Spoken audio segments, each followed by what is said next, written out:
यासीन, कसम है कुरान की जो हिकमत से भरा हुआ है। ए मोहम्मद सल्लल्लाहु अलैहि वसल्लम, बेशक तुम पैगंबरों में से हो, सीधे रास्ते पर हो। ये कुरान गालिब व मेहरबान का नाजिल किया हुआ है ताकि तुम उन लोगों को जिनके बाप दादा को खबरदार नहीं किया गया था खबरदार कर दो कि वो गफलत में पड़े हुए हैं।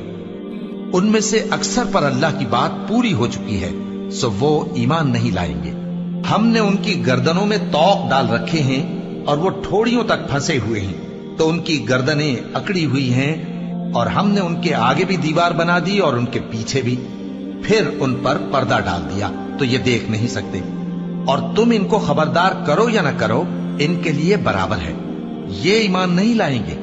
तुम तो सिर्फ उस शख्स को खबरदार कर सकते हो जो इस नसीहत यानी कुरान की पैरवी करे और रहमान से गायबाना डरे, सो उसको मगफिरत